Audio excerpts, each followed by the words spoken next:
C'est revenu. Il s'est tourné. Encore une fois, Seigneur. Renouveler ma force. Renouvelle ma force. Samson. Combien de tresses? Avec combien de tresses? 7 tresses. 7. C'est 7 tâches de l'église. 7 tâches de l'église. C'est l'alliance inconditionnel. Les cheveux est revenu. Tu as dit ok. Va toucher les colonnes. Elle a touché des colonnes. Nouveau Testament. Nouveau Testament. Dans l'Ancien Testament. Ancien Testament. Il a brisé les seaux. Ce qu'il a fait. C'est plus que quand il a fait.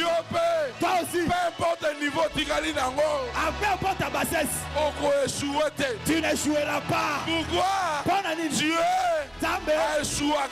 Il n'échoue pas. Si te donne une mission, ce n'est pas toi la mission. C'est lui l'auteur de la mission. Il va protéger la mission. Serviteurs de Dieu, tous les serviteurs de Dieu qui sont venus, que Dieu vous bénisse. L'heure est avancée. Prêchons la parole de Dieu. Je suis venu avec mon épouse, Maman Nef.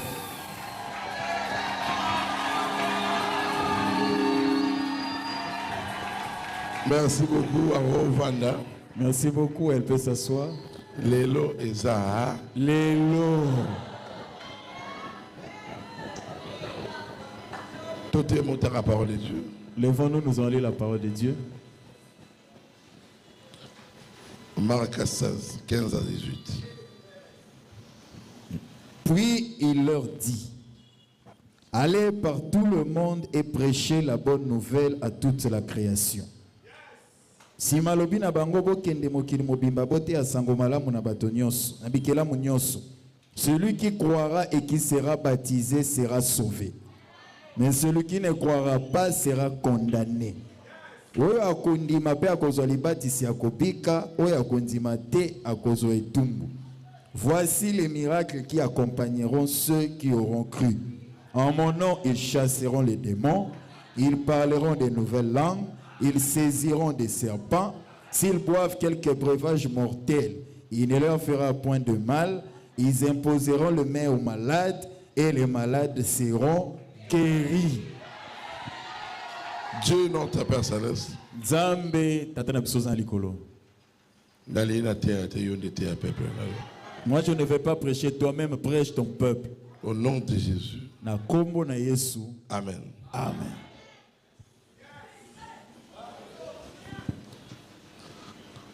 Banaboma, bonsoir. Les beaux matrasiens, bonsoir.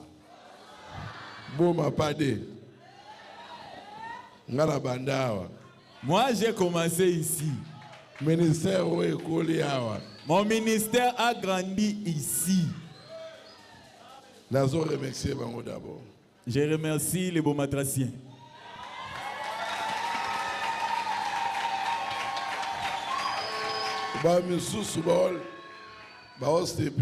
Par rapport au ministère. D'autres se réjouissent, ils m'aiment aujourd'hui parce qu'ils ont vu mon ministère grandir. Mais bon, maman accepté alors que je n'étais rien. C'est pourquoi cette église, je ne peux jamais abandonner ça. Je vous aime beaucoup. Je vous aime réellement. Je suis chrétien. Pardonnez-moi. J'ai fait 2 ans, je ne venais pas ici. Pardonnez-moi. Je ferai un effort de vous visiter souvent. Pour que vous aussi vous profitez de mon élévation. Eh oui. Qu'il le veuille ou pas, moi-même, je veux construire cette église.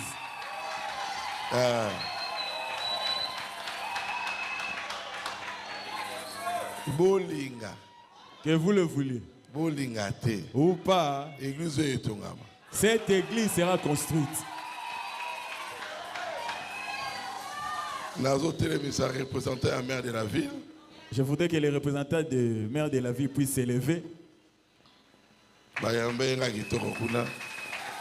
La mairie m'a bien reçu là-bas. Yebisa maire de la ville. Maman a dit au maire de la ville. Tel que j'ai mis mes pieds ici. Bon mes zongi. Bon ma activité zongi. Le fait que j'ai mis mes pieds ici. C'est fini. C'est fini. On a voyagé avec le pasteur Barouti. De Kisangani à Banalia. Et de 6h à 23h. On a quitté Kisangani à 6h, on est arrivé à Banalia à 23h. Mais être au Zongi. Après notre retour à Kin. Et ça a une semaine. Même pas une semaine. On a commencé à construire cette route-là. Oui. Iyo. Hier les mêmes hier. Aujourd'hui. Lelo. Et éternellement. Pelibela. Vanda maman. Maman, vous pouvez vous asseoir. Toute autorité vient de Dieu. Vous continuez à se où dans Nzambe. Ah oui. Personne ne peut être élevé sans que Dieu ne le permette. Tu as dit même une feuille ne peut pas tomber de l'arbre avant que je ne l'ordonne. Tout, Dieu connaît. Le bien, le mal qui t'arrive, il connaît. Mon sujet, un paradoxe. Bika-moi. Un paradoxe. Bika-moi. Un paradoxe. Bika-moi. Qu'est-ce qu'un paradoxe? Une idée, une situation apparemment contradictoire, absurde, mais qui a une affirmation et relève une vérité plus profonde. Et c'est là que talibo eko salamate c'est salami. Quelque chose d'impossible. Toi-même tu regardes. Ça ne peut pas arriver. Mais ça va arriver. Que toi tu le veux ou pas. Si Jésus a décidé, ça arrivera. Marie n'a pas inventé Jésus par sa volonté. C'était un paradoxe. Elle ne savait pas. Mais a trouvé grâce. Elle a trouvé grâce. Marie n'était pas la seule vierge. Il y avait beaucoup de vierges. Mais Marie a trouvé grâce. A trouvé grâce. Elle n'était pas la plus jolie. Elle n'était pas engagée. Mais la grâce est cherchée. Mais la grâce est l'oukaye. Qu'est-ce que la grâce? C'est la prédestination. Et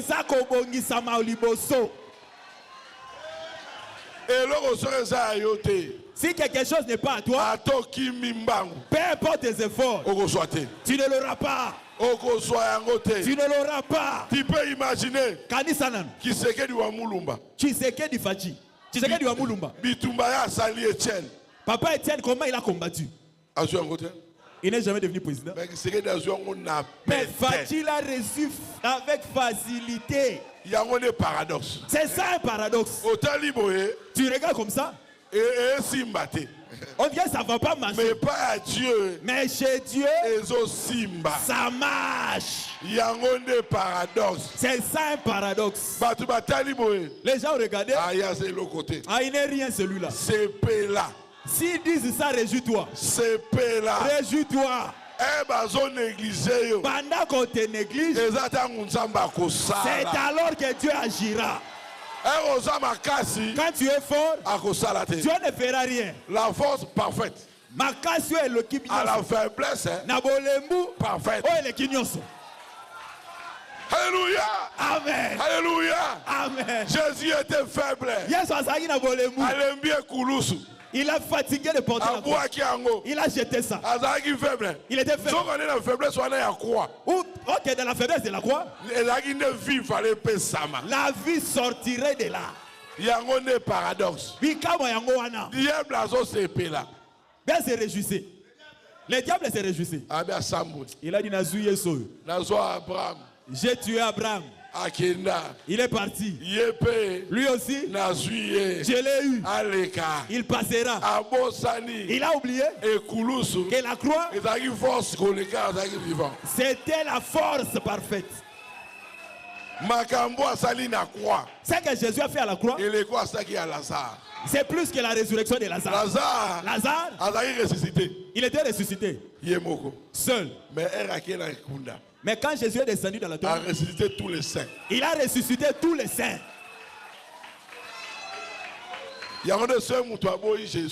C'est pourquoi si quelqu'un rejette Jésus, c'est un sorcier. Andoki. Unique espoir dans notre vie, c'est Jésus. Unique espoir. Tu ne peux peut-être pas être mais si tu as Jésus, il frayera un chemin.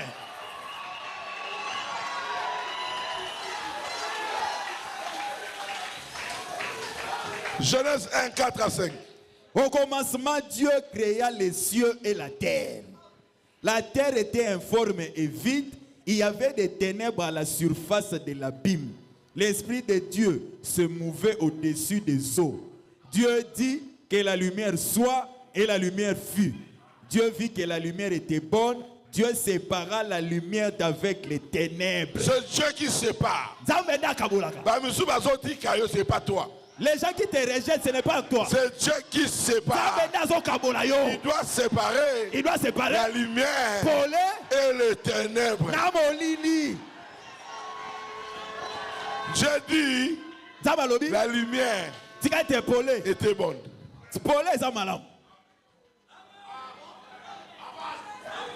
Qui avait prononcé la parole? C'était Dieu. La lumière soit. Et la lumière fait. À tel soit qui 10 ans. Même si cette parole a pris 10 ans. Nous savons que la lumière fut. Et Yaki. Il y a un paradoxe. C'est ça un paradoxe. Au commencement, avant Dieu, avant que Dieu ne crée ce monde, il s'est battu avec Satan. Il a jeté dans l'abîme. Le même Dieu. Il vient dans l'abîme. La lumière soit. Et la lumière il savait que le diable était déjà là. Il a pris ses enfants. Il les a placés là-bas. Pourquoi? Il est aussi un Dieu qui protège. Satan savait. Il savait que si Adam pêche, il va le tuer. Oh. Il y a une différence entre un fils et un serviteur. Quand Adam est tombé, le diable pensait Dieu va le tuer, créer des autres humains. Dieu des paradoxes. Ada, où es-tu? Il est venu chercher Adam. Adam a fui. Il a fui où? Toujours dans le jardin. Adam était toujours dans le jardin. Mais il a quitté quoi? La présence de Dieu. Il a quitté la présence de Dieu. Dieu les cherchait dans sa présence. Le péché et la présence de Dieu. Éloigne la personne de la présence de Dieu. N'aie pas peur du péché. Je ne défends pas le péché. Mais je suis venu te dire. Celui qui t'a vu pécher à 8 heures. À 9 heures. Un homme t'a pardonné. Lui à 13 heures. Il raconte l'histoire de ton péché. Il a raison. Il y a solo. Mais entre 8 heures et 15 heures. Entre 8 heures et 15 heures. Il a rencontré un homme. Melchisedec, le roi de Salem. Il t'a rencontré. Il t'a dit, va et ne pêche plus. Amen. Bakangi mwasa nduma na fragrance. Bakangi mwasa nduma na ekobo. On voulait la lapider. Quand Jésus fait, il a dit vous autres, vous voulez la lapider? Qui n'a pas péché ici? Qu'il prenne la pierre, qu'il la lapide. Jésus a souhaité. Il s'est courbé. Il a commencé à écrire. Toi, hier tu as fait ça. Quand il a regardé,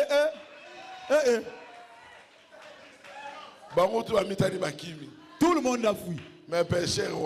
Mais la femme là est restée. Dieu lui dit, va. Et ne pêche plus. Ceux qui ont fui, qui ont pris des pierres, ils sont restés pécheurs. Mais cette femme, Dieu lui dit, va et ne pêche plus. C'est ça le paradoxe.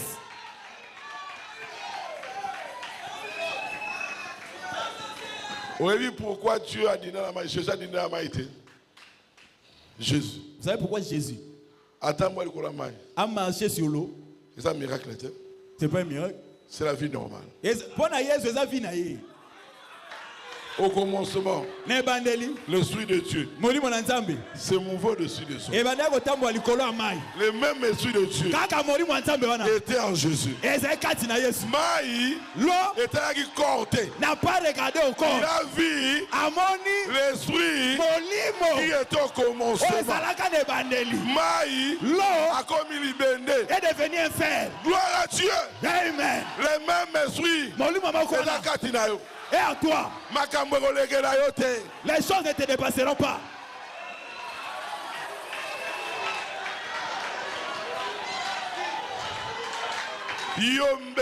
Terrible. Et c'est mon message. Le bien de ce message, Dieu nous a envoyé un prophète. C'est William Marion Branham pour préparer l'épouse pour l'enlèvement. Frère Branham est venu pas pour venir Dieu. Il est venu pour restaurer la restauration, la foi apostolique. La foi apostolique, c'est la foi de qui? C'est la foi de Jésus. Le propriétaire des apôtres, qui lui appelait Philippe. C'est qui? Jésus. Les apôtres, comment a des apôtres été? Ils n'ont pas écrit les actes des apôtres. Non. Branham dit, c'est pas un des apôtres. Actes des apôtres, ils ont arrêté. Pourquoi? Les apôtres, ils étaient toujours apôtres. Mais après le Saint-Esprit, ils étaient différents. c'est l'acte du Saint-Esprit. Pierre, avant Saint-Esprit, il n'a rien fait. mais après le Saint-Esprit, à sa histoire, il a fait. Toi aussi, péché wana, Masumwana, qui avant, qui que tu as fait avant? zéro. Zéro.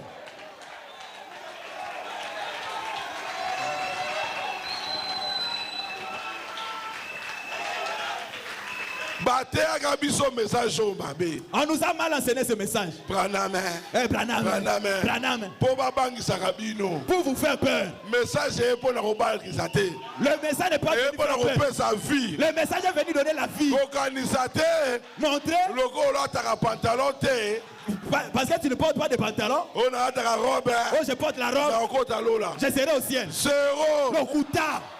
Oh, je suis naturel. Je serai au ciel. Le Kuta. Oh, je chante à l'église. Le Kuta.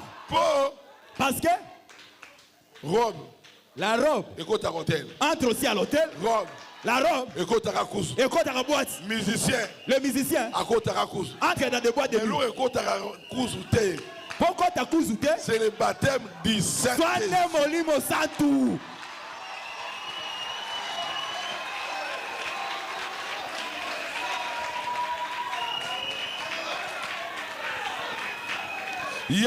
Paradoxe. C'est ça le paradoxe. Noé c'était un soulard. Mais il a reçu grâce. Paradoxe. Moi. On s'est moqué de Noé. Écoutez ces vieux ici. Il a pris l'âge sur la montagne. En ce temps-là, il n'avait jamais plu. Les choses de Dieu, c'est une folie. Il construit là sur une montagne. Ah, Yeah? 10 ans.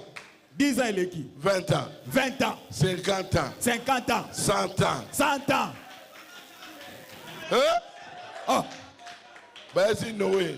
on a dit à Noé, Zamba esa kiodini. qu'est-ce que Dieu t'a dit? Mbule kobeta. La pluie viendra. Batuni. On lui a demandé. Mbula ngweza nini. La pluie, c'est quoi? Abi na yebi. Il a dit, moi aussi, je ne connais pas. Ba yebi sakinga. Mais Dieu m'a dit, Mbule kobeta. il va pleuvoir. Nyoso nzamba yebi sayo. Tout ce que Dieu t'a dit, Eza makambo ya tante. ne regarde pas autant. Ta la parole oya yebi. Considère la parole que Dieu t'a dit. Baseka Noé. On s'est moqué de Noé. Azaki soula. Momeni masanga. Mais un jour, Kasi mokomoko, Nicolo et Indi. mapate indi. Noé a su code, Noé a laissé le corps. a su trompette. A su trompette. C'est la même chose ce soir. Ndenge moko pe na poko lelo. Noé Noé a kangaka acheté. n'a pas fermé la porte de l'arche. Abengaka be batute. Il n'a appelé personne. Il a joué la trompette. Il a pris sa trompette. Abeti. Papa, papa. Nyama na nyama. Oh aye ataki prédestiné. Chaque animal qui était prédestiné Ba o mata. commençait à monter. Léopard. Léopard, Alongwe na samba. il a quitté la forêt. Aole kabatu. Il traversait les hommes. Aole abatute. Il ne les touchait pas. Mbangu na âge. Il courait dans l'arche. Babia. Ah, Mutu azandoki. Noé sorcier. Biso batuto boyi. Nous disons à Tobo, comment il récupère les animaux? Banyama bakoti. Les animaux sont entrés. Bakoti. Ils sont entrés. Bakoti. Entrés. Yaka esa nyama basili. Ils pensaient que Banyamane sont bakoti. Basila kite. Or, moi, quoi, Tigalaki? Koba yokaki. La tortue a écouté. Mais nature na ye. La nature de la tortue, Ezalaka c'est malem. marcher lentement. Lokola to koba kotite. Comme la tortue n'était pas entrée, Mbule kobeta te. la pluie ne viendra pas. Yope. Toi aussi, Soki nanu makambo no esili te. si ton histoire n'est pas finie, Aleme kosalema te. pas d'enlèvement, Oko bunga te. tu ne seras pas Oyoki perdu. deza cri de Tu as commandement. entendu le cri de commandement. Nature na yo. Ta nature, Malembe. Oyaka Malem, Otelemi. tu te lèves. Okwei. Okoye, Pangusa. enlève les saletés. Tokei. Continue cette. Tokei. Allons-y. Ma faiblesse est quoi? Les faiblesses qui te rendent. Malembe. Petit. Un jour, Mokolo, moko. au comme à la perfection. Tu atteindras la perfection.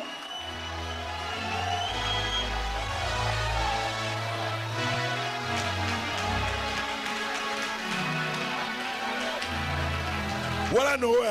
Là, c'est Noé. La commune à Moïse. Maintenant, Moïse. Moïse. Moïse, A dit Batindi. on l'a envoyé. Bibi Sabana Israël. Faire sortir les enfants d'Israël. Ando tambola ndenge nini. Il marchait comment? Avec la colombe de feu. Nali kondi na moto. Biso. Nous, To chaka photo à Branham ou te pona Branham. on ne place pas cette photo à cause de la figure de Branham. To chaka la colombe de feu. C'est à cause de la colonne de feu. Pour Branham. Parce que Branham Alors la photo moussoupe à Torsini. a beaucoup de photos à Eloma Moko Longwe Boy. Moussou asi munduki. Qui sont Simina Munduki. To chaka colombe de feu. C'est à cause de la colonne de feu. Quand on devait être Sabana Israël. La colonne de feu conduisait les enfants d'Israël. Baromi place moko boye. Arrivé à un endroit, Moi rotambola. pas moyen de traverser. Mais paradoxe c'est ça là. Mais il y avait un paradoxe. Où est la paradoxe? Paradoxe, Yanni. La grande défi. Il continue en moto. Pharaon Pharaon a tika qui pété. était têtu. Aïe. Il est venu. Mais Casse. quand on le fait, La colonne de feu et Kiti, est descendue. et Télémi, Ça s'est placé entre Israël, entre les enfants d'Israël là-bas en Égypte, et les Égyptiens. c'était quoi? Et Zagini, La colombe de feu. il continue en moto. Mais diable, Mais le diable, a ta Télémi, même s'il s'élève, on va rater. Asa têtu, À mon main rouge, il a vu la main rouge. vous avez Moïse, Dieu a dit à Moïse, on va rater. n'aie pas peur. Mayo, C'est tôt. Tokumi Sara Branham, Là, on glorifie les œuvres de Branham. pour tout le monde à Moïse. Parce qu'on n'a pas vu les œuvres de Moïse. Hein. Fleuve Zassima, Que le fleuve qui est derrière ici, et Fouam. que ça s'ouvre ici. Otambola à sec. Autant ma belle au Kauka. Et ça, C'est paradoxe. un paradoxe. Maï Fouam. L'eau s'est ouvert. Les lopés, Aujourd'hui aussi, l'eau va s'ouvrir. Les enfants d'Israël traversaient. Ils chantaient.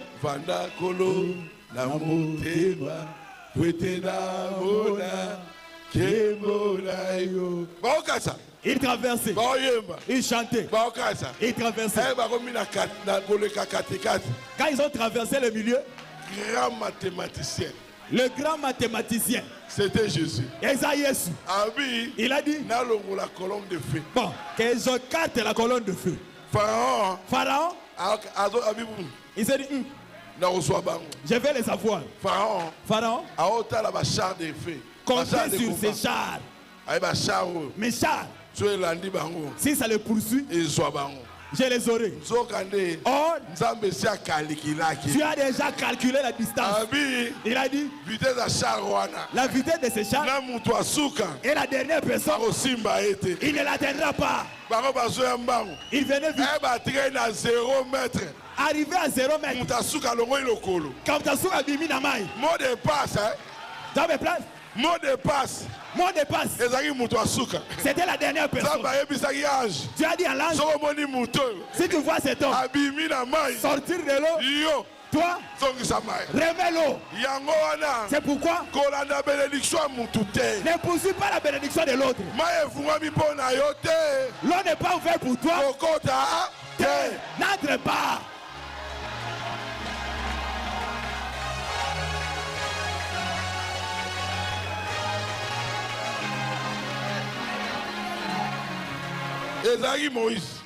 C'était Moïse. Ils ont traversé. De l'autre côté. Oh, bareke basepeli. Bonne année na biso lelo. Bonne année. Bonne année. Ngane na sawa. Moi tel que je suis ici. Ato sali kindoki na yo. Même avec ta sorcellerie. Ata ba pensi eloko nini.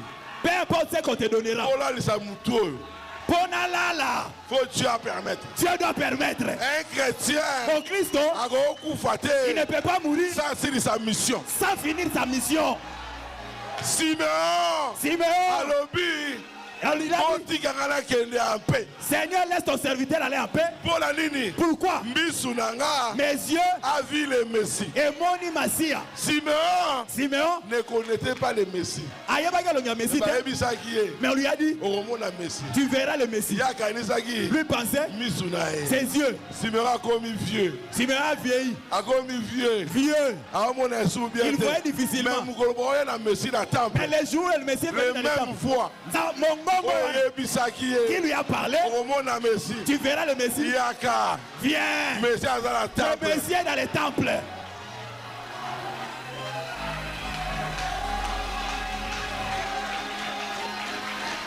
Exode 17:6.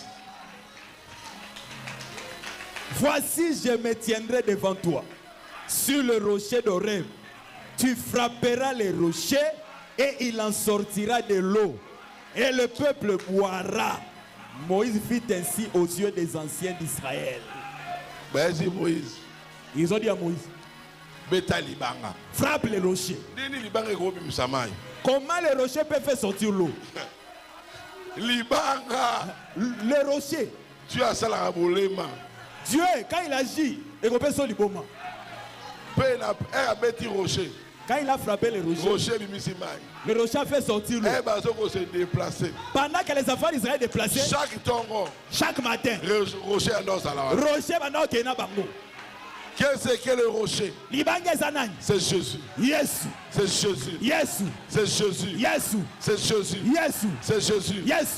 C'est pour cela. Moïse. Il fallait frapper rocher une seule fois. Mais Moïse a frappé rocher 2 fois. Dieu a béni Moïse. Yaka. Frère, viens. Yaka. Dieu a béni Moïse. Dieu a appelé Moïse.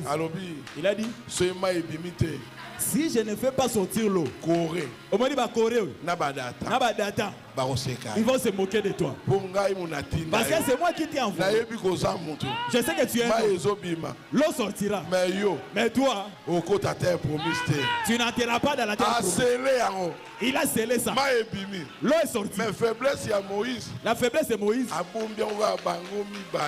Et là, Moïse. Si Moïse n'avait pas écrit ça, on ne le saurait pas. Mais Moïse a koufi. Moïse est mort. Satan est venu prendre le corps de Moïse. La Bible dit, les anges aussi sont venus. Ils se sont disputés son corps. Les anges l'ont pris. Ils ne pouvaient pas monter avec ça. On devait enterrer ça. Ils l'ont enterré où? Dans les rochers. Le même rocher a frappé qui?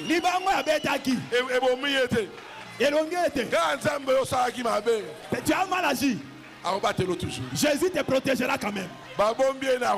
Il a caché dans les rochers. Dieu, Jésus, en a deux types. Il y a le rocher. Il y a la colonne de feu. C'est pour cela Élie, le prophète, a qui est par la charge de feu. C'était Dieu par la colonne de feu. C'est pour cela. Dans la montagne de transfiguration, il les a fait sortir parce qu'ils étaient en lui. Toi aussi, tu es en lui. Tu es la parole de Dieu. Dieu, c'est sa parole. Dieu, c'est pas la Bible. La Bible, c'est la parole. Pour nous enseigner. Mais véritable Dieu, c'est toi. Il a dit, les gens me chercheront. Les gens me chercheront. Ils ne me verront plus. Mais vous, Bino, me verrez. Je serai avec vous. Même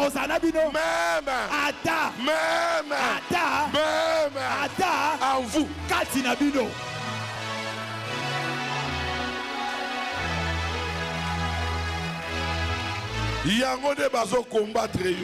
Voilà pourquoi on te combat. Il voit Christ en toi.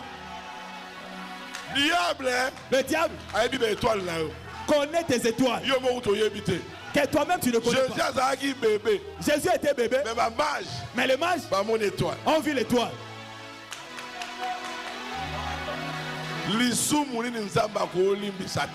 Quel péché Dieu ne va pas pardonner? Il n'y a pas un saint sur cette terre. Il y a un seul saint. C'est Jésus. Mais toi aussi, tu es saint. Il a dit, soyez parfait. Comme votre Père Céleste est parfait. C'est-à-dire, si tu as un Christ en toi, tu peux commettre un péché.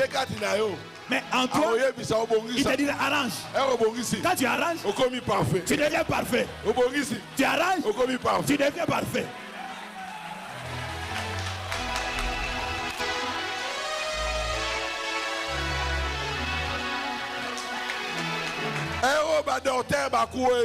Aujourd'hui, maintenant les Dieu a la clé montée. Quand il cherchait les disciples,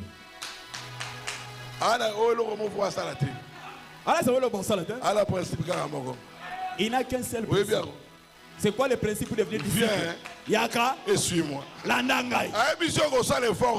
ne te demande pas de faire un effort. Viens Yo Yaka et suis-moi. Si tu le suis, celui qui croit sera sauvé. Et il ne croit pas, sera condamné. Ceux qui croiront, voici les signes qui accompagneront ceux qui auront cru. Frère Branham a dit, un chrétien doit être miraculeux. Ta vie il faut un témoignage. Doit être un témoignage. Oh, le Dieu de Branham. La vie nous a salani. Qu'est-ce qu'il a fait dans ta vie?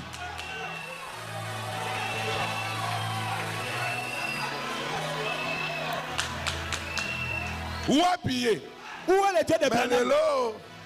Je t'ai amené le Dieu de Branham. Le Dieu de nos pères. Le Dieu de Baruti Kasso. Au moment où on a tu le verras aujourd'hui. Même si on s'est moqué de toi, lui va te restaurer. Oui, la force de la grâce. Makasi Angolou. Et ça regarde à poto. Ça ramasse les gens dans la boue. Dieu prend celui qui était sale pour les rendre propres. Toi aussi tu étais sale. Rahab, la prostituée. Moi c'est Anoumba. Rahab, la prostituée. Moi c'est Anoumba. Aboulaka nae. Yaboulaka. Eyebani. Reconnu. Nagéri comme Obi. Mais grâce la grâce qu'elle a reçue. Les espions. Tel que tu es venu ici. C'est une grâce. Les espions sont venus. Ils sont entrés dans sa maison. Il les a cachés. Les soldats de Jéricho sont venus. On a vu des gens entrer ici. Ils sont suspects. Où sont-ils? Rahab a dit, vous avez raison. Mais pas là. Dans ma maison de prostitution, les gens entrent et sortent. Ils entrent et ils sortent. Eux aussi, ils étaient entrés et ils sont sortis. Elle a menti. Mais Dieu lui dit, comme tu as caché mes enfants, comme ils sont sortis par la fenêtre, soit signe rouge, place là-bas. Quand Jéricho tomberait, toi tu ne tomberas pas. Il ne s'est pas arrêté là. Il a dit prends ton père, ta mère, tes frères, qu'ils soient ici. Quand Jéricho va tomber, ta maison ne tombera pas. Jésus est né. Riche à miséricorde.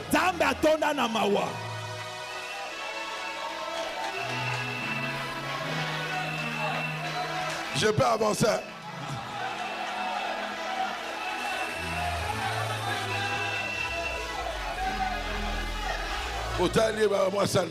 Tu le regardes, une prostituée. Comment Dieu, saint, mon santo abasanto, Aloba, qu'ils disent David, l'homme, moto, selon ndenge, mon cœur. nalingaka moto azala. Mais sur David, quand tu regardes David, assure-moi si Uri le tient. Il a pris la femme de Uri le tien. Il a tué Uri le tien. Ah. Comment? L'homme c'est le cœur de Dieu. Les gens n'ont pas compris. Jésus a dit, Dieu a dit, c'est pas selon le cœur de David. C'est selon le cœur de Dieu. Parce le cœur de Dieu peut changer l'eau en vin.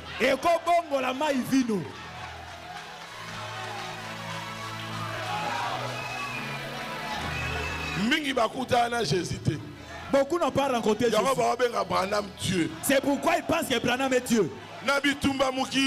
Avec les combats de ce monde, si tu n'as pas Jésus, tu vas te réveiller demain avec la jalousie des hommes. Ton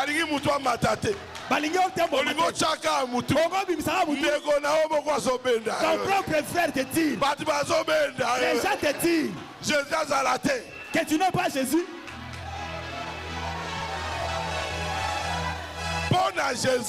Pour Jésus, ton combat est à Massassi. Hey, Jésus. Hein? Unique maître Kamoko. Quand Jésus était sur la terre, la piscine de Bethesda n'avait plus de force. Il est devenu la piscine de Bethesda.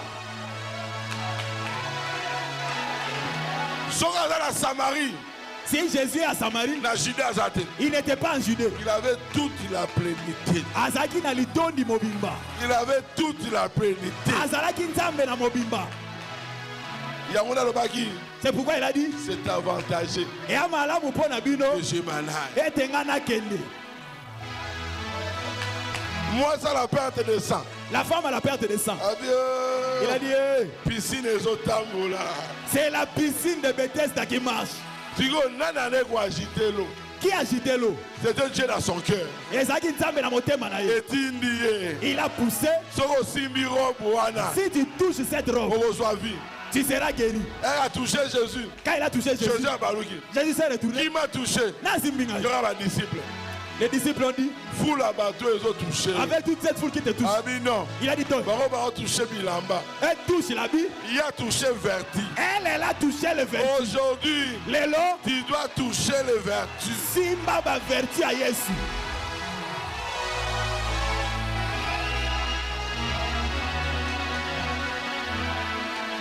Samson. Yemoko. Lui-même a vendu le secret de sa force. Et on l'a enchaîné. On l'a amené. Mais Dieu, ça sera compliqué. Dieu est compliqué. On a coupé ses cheveux. On a troué ses yeux. Ils ont oublié. La force de Samson, ce n'était pas les yeux. C'était ses cheveux. Le bien avec les cheveux, même si on coupe, ça pousse. Même si tu es tombé, Dieu te relèvera. Les cheveux ont poussé. Les cheveux ont poussé. Ses ennemis, regardez les yeux. Il est aveugle. Qu'est-ce qu'il fera? Comme on l'a engrossé, Abota, Vinebeba. Comme il est pauvre, qu'est-ce qu'il fera? Oh, les cheveux poussés. Quand il regarde les yeux, Dieu regarde les cheveux. Et regarde les yeux, Dieu regarde la prédestination. Les cheveux ont poussé. Quand Samson a touché, et oublie les yeux, et mon asuki mais le pied, les mains peuvent toucher les cheveux. Quand il a touché ses cheveux, il a dit ok, c'est revenu. Il s'est tourné. Encore une fois, Seigneur, renouveler ma force. Renouvelle ma force. Samson avec combien de tresses? Avec combien de tresses? 7 tresses. 7. C'est 7 tâches de l'église. 7 tâches de l'église. C'est l'alliance inconditionnel. Les cheveux revenus. Tu as dit ok. Va toucher les colonnes. Elle a touché des colonnes. Nouveau Testament. Dans l'Ancien Testament. Il a brisé les os. Ce qu'il a fait, c'est plus que quand il a fait. Toi aussi. Peu importe le niveau, peu importe ta bassesse, tu n'échoueras pas. Pourquoi? Dieu a échoué. Il n'échoue pas. S'il te donne une mission, ce n'est pas toi la mission. C'est lui l'auteur de la mission. Il va protéger la mission.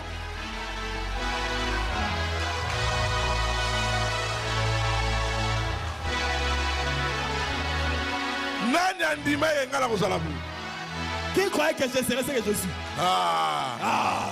Alors, Atomboli Likolo. J'ai trouvé les grands. Mais aujourd'hui, n'a conduit. Mingi, beaucoup. Ancienneté. Mais moi, ancienneté. Mais j'ai l'air ancien. Pourquoi? Le créateur est à moi. Oui. Quand tu es mort ou pas, si tu as Jésus, tu es au-dessus.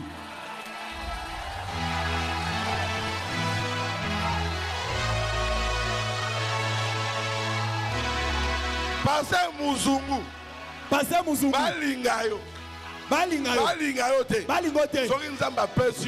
Si Dieu te donne une mission, même si tout le monde te rejette, la mission est en toi. La maman de Moïse, elle s'est fatiguée de garder Moïse. Myriam était fatiguée. Dieu leur a dit, prenez-le, mettez-le dans l'eau. Moïse, Dieu dirigeait le panier.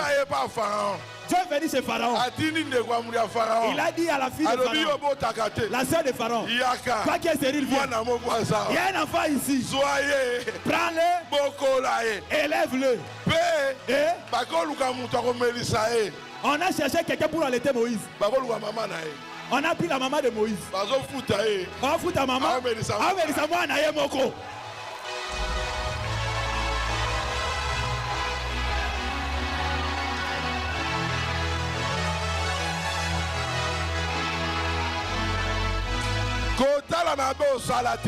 Ne regarde pas tes péchés.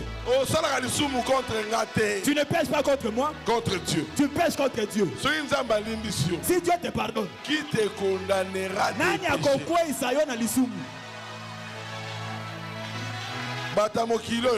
Les gens de ce monde, surtout dans le message de frère Branham, même si tu fais du bien à quelqu'un, si tu tombes, ils oublient tous les bienfaits.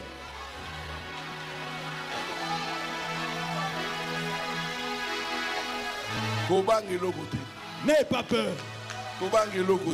N'aie pas peur. Crois seulement en Jésus.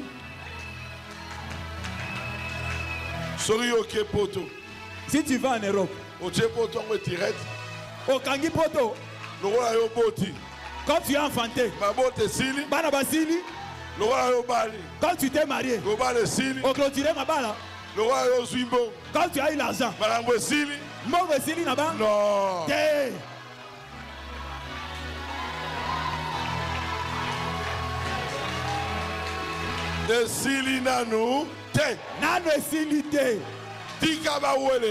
Laisse-les se précipiter. Moi je leur dis, moi je suis le dernier, mais mon Dieu est le premier.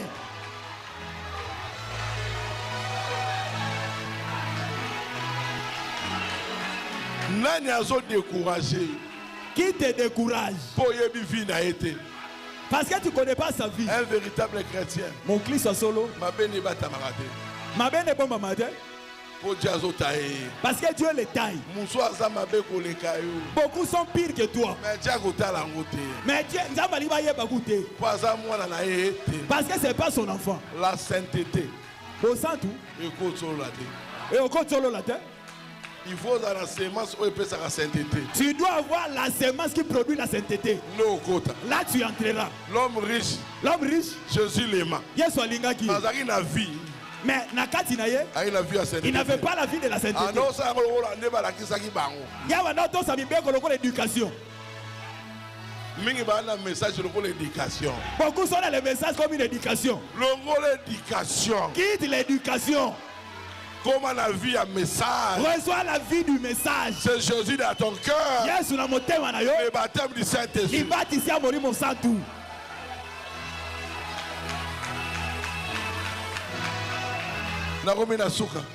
Je suis arrivé à la fin. On va prier. Celui qui est malade, qui lève sa main. Aujourd'hui, tu seras guéri. Okobika. Tu seras... Amen.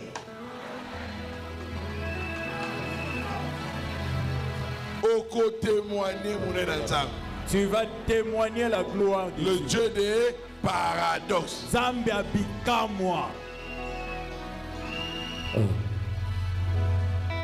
Salaka pele nangai. Kondima nangai. Nabolemu nangai Yesu. Yakana kuyana yo. Oh, salaka pele nangai Yesu.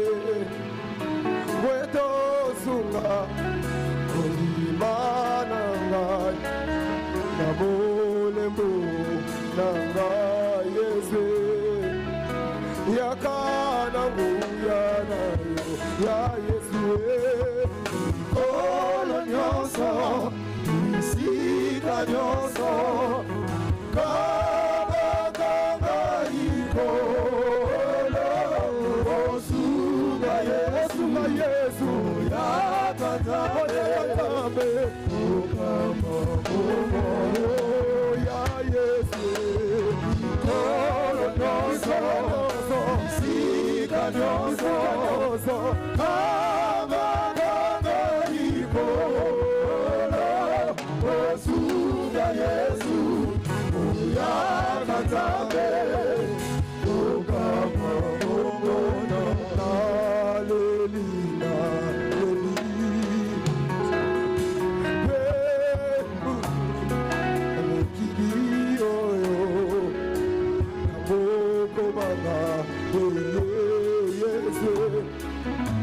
yakana buyana yo ipepeni koya Yesu ebudu ya mokili oyo kaboko banga Yesu yakana buya ya Yesu ikolo nyonso sika nyonso kama ikolo osuga Yesu na Yesu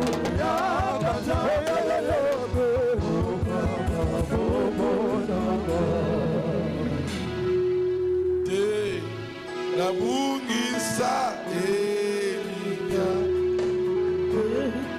nabungisa Elia konimana ngai etangwana yote kolo ito oshinga ngai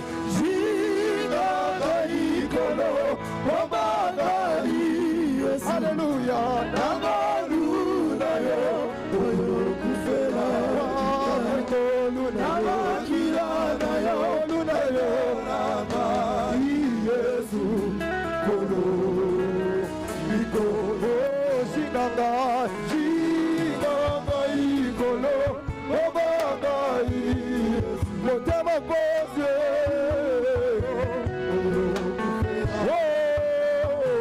namakila na yo betolanga Yesu kolo ikolanga atana molili nasana bosa mwina teo oyo pole na ngai haleluya haleluya ata molungu kokolatisa makolo elanga na yo ya temo simanga loboko ngana yikapiko kinonga na lada otole na temo okuna na lola tokoyeba hosana hosana hosane hosana hosana hosana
Seigneur Jésus, montre-toi le problème, assis ma place et ça le passe. Touchez l'endroit malade de votre corps. Seigneur Jésus, toi tu ne confieras jamais un homme. Tu confirmes ta parole. J'ai prêché le véritable docteur. C'est le docteur Jésus. Seigneur,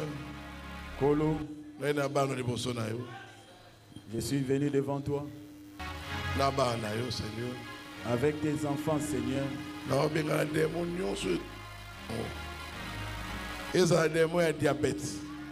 Je cherche tous les démons. Diabète, sort. Au nom de Jésus. Cancer. Cancer. Tuberculose. Sortez. Piment. Appendicite. Appendicite. Hémorroïde. Hémorroïde. Tension. Tension. Sucre. Diabète. Piment. Sort. Au nom du Seigneur Jésus-Christ. Cancer de sein. Cancer à l'ibelle. Cancer des reins. Cancer na rein. Cancer de l'utérus. Cancer na utérus. Tous sont des cancers. Ba cancer nyonso. Sortez. Piment. Au nom de Jésus. Na kombo na Yesu. Maux de tête. Pasi ya mutu. Maux de dos. Pasi ya mukongo. Sortez. Piment. Au nom de Jésus. Na kombo na Yesu. Paralysé. Buka buka. AVC. AVC. Sortez. Piment. Au nom de Jésus. Na kombo na Yesu. Démon de cardiaque.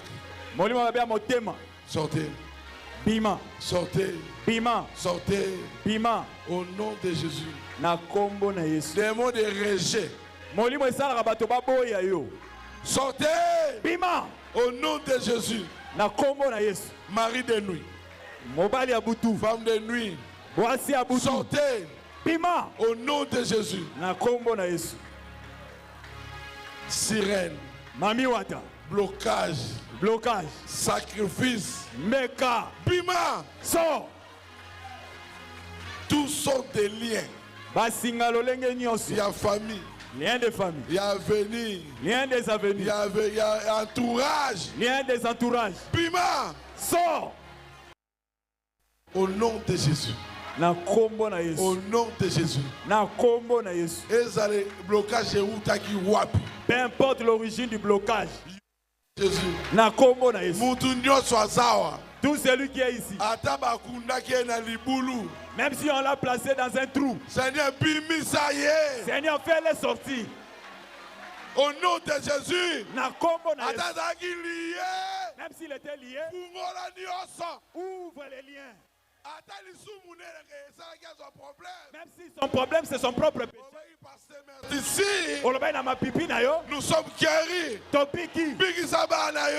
Guéris tes enfants. Au nom de Jésus. Au nom de Jésus. Amen. Amen. Lèvons-nous. On va faire un exercice.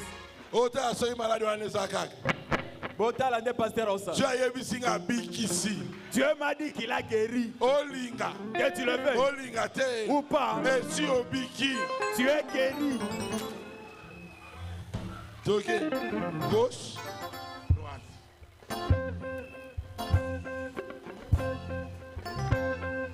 Gauche, droite. Gauche, droite. Gauche, gauche, droite, gauche, droite, gauche, droite. Sauter. Gauche, droite. Sauter. Nabiki. Oh, Nabiki. Oh, la commande à Yesu sauter. La commande à Yesu sauter. Oh, la commande à Yesu sauter. Oh, la commande à Yesu sauter. Oh, la commande à Yesu sauter.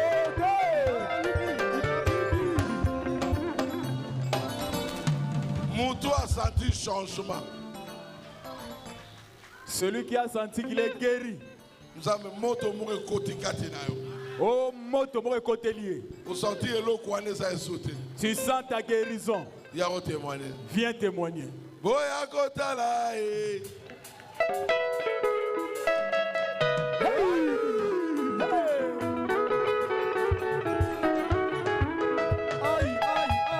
Boya kotala e.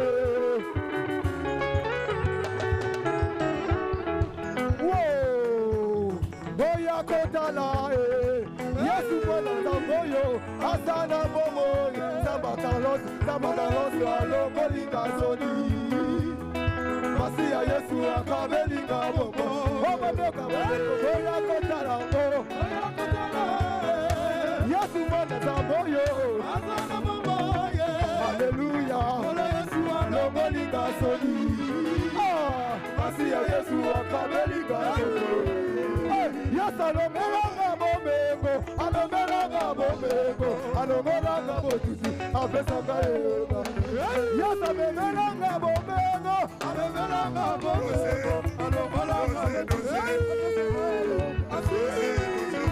Wow, hey, Zamba Carlos, wow.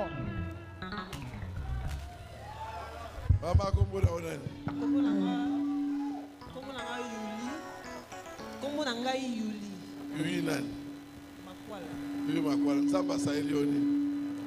Nzambe abikisi ngai na misu na banda kobela misu na âge ya 3 ans. Nazwa ba traitement, nazwaka pe ba prière esalaka ekei ezongi. Mais ce que ces derniers temps na moni comme misu grave.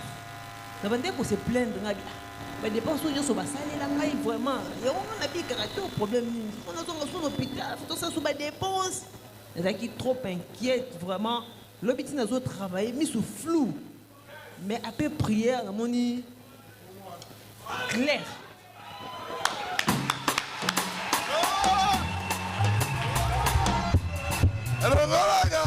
Anafi mosika na Yesu na kosuka wabi. Sekele ya Yesengo, sekele ya kobonga. Anafi mosika na Yesu na kosuka wabi. Olimadezi ye singa tembo. Yesu yo alongolinga sodi. Sabaka yosa kalelinga bombo.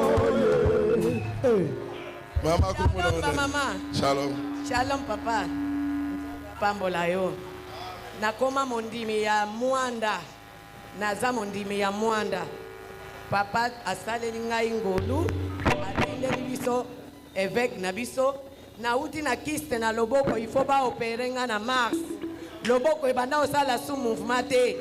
Mais j'ai dit tango alobi mutu nyonso asimba place azoyoka pasi. Na deklaraki kiste eza lisusu te.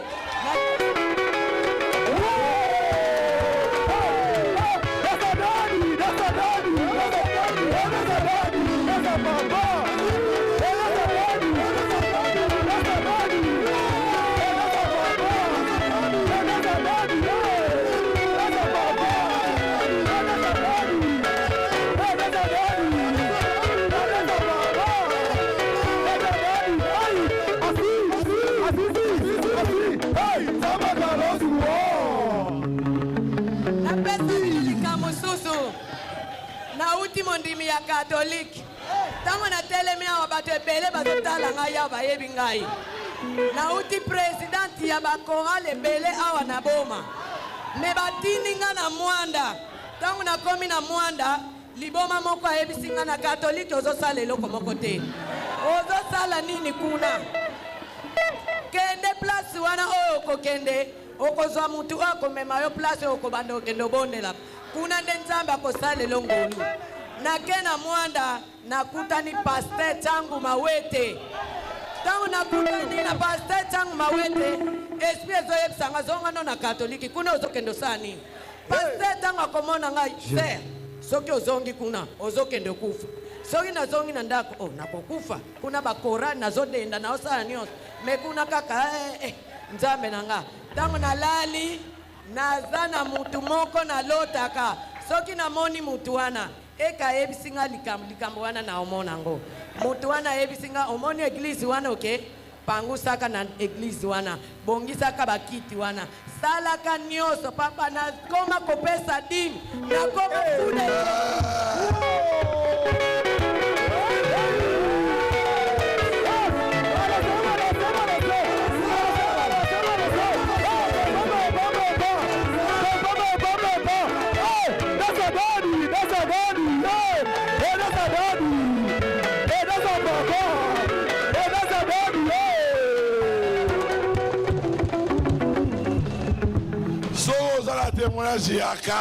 Si tu as un témoignage, approche.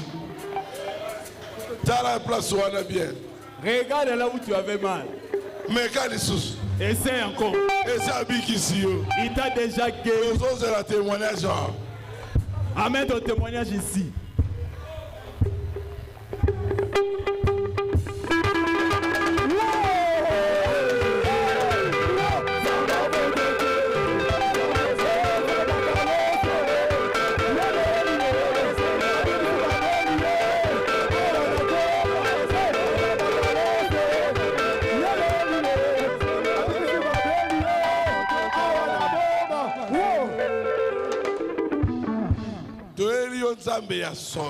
On t'a amené le vrai Dieu. Son nom c'est Jésus. Viens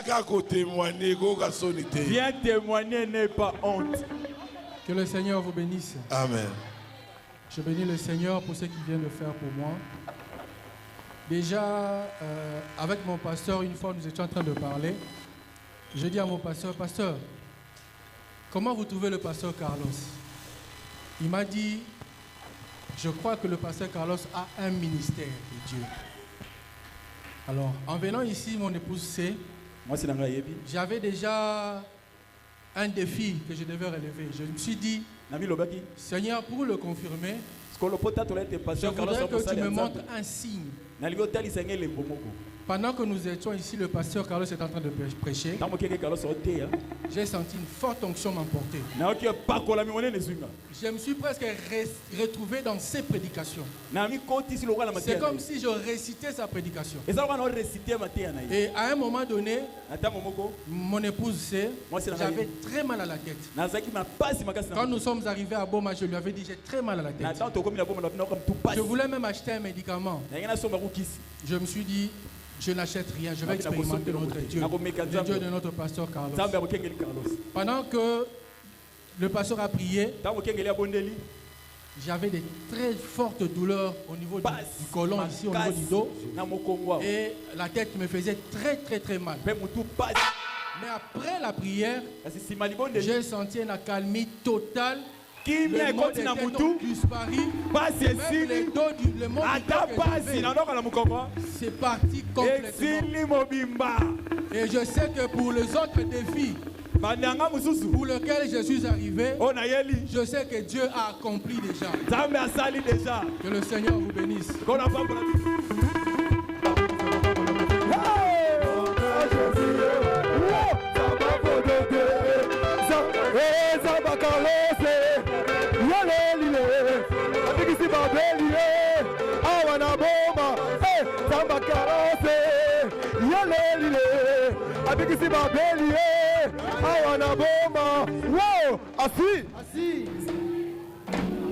Amen.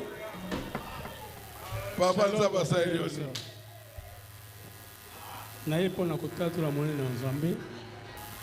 Excusez-moi, j'ai pris quelque part aussi. En tant que serviteur de Dieu, je vois que personnellement pour Nangaï Moko, comme nous avons obéi à la parole de Dieu, Dieu m'avait puni aussi. Alors, il y a eu un esprit qui venait, qui m'embêtait à tout moment. Maintenant, mon pasteur a prié, j'ai senti quelque chose qui est sorti de moi. On a lobby, les ambassadeurs sur le coup, on a obéi.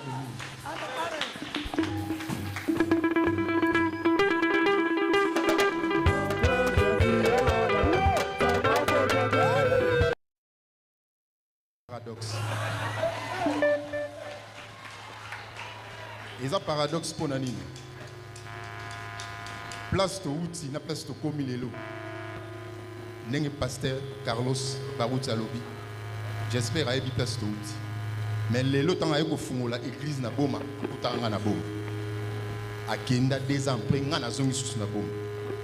Mais lelo na zo loba eloko o ngana moni po madame ayeta sikali na ndako. Par rapport à la conviction dans la Nzambe. Ce qui est dans le bien, c'est baptême, c'est le baptême, c'est Jésus-Christ.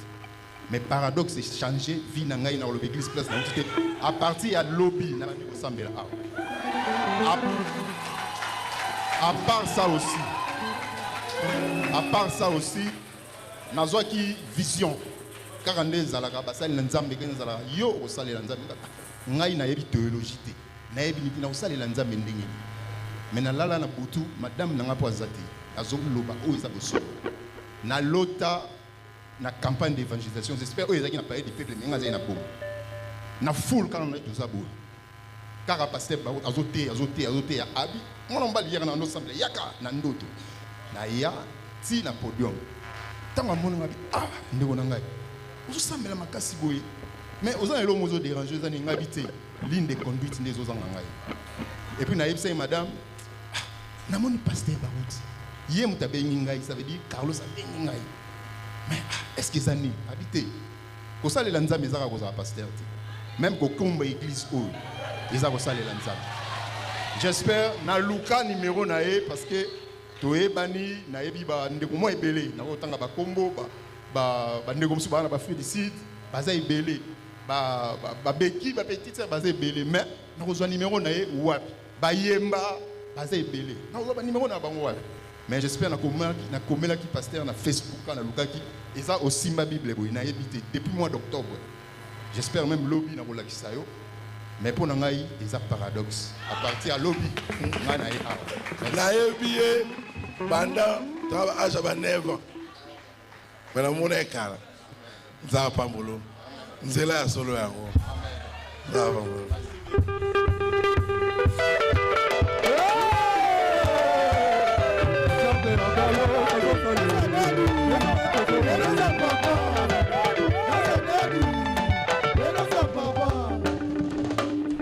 lobi bobenga suba tutwana pourquoi demain on sera encore ici le soir 15h 15h on est là lobi ko le kalelo demain ça sera plus qu'aujourd'hui yobo sobiki toi aussi tu es guéri lobi ko témoigner demain tu vas témoigner que Dieu vous bénisse ça me pas Shalom église. Ça fait 5 ans, Miss Manda a dérangé depuis que la 3e des humanités. On a vraiment clarté, il y a des moments où on a abandonné la mise. Et puis, on a abandonné ce stage, on a abandonné la bienté, on a considéré le lobby et on a l'appendicite, la kyste. Maintenant, pasteur à lobby, ce qu'on a commis pour te prendre pour la malade. Tout le monde a assis ma place, oyo, a solo capaz. Nasimina misu, nasimina libumu. Ya bandu ko sambela na moni mutu moko alati pembe ya mulai. Aye alongolinga lamba mwindu na misu. Aye pe alongolinga biloko moko na libumu. Na mi sentir pepele yango na yoko kumisa ye. Acclamez fort. Aïe aïe aïe aïe aïe aïe aïe.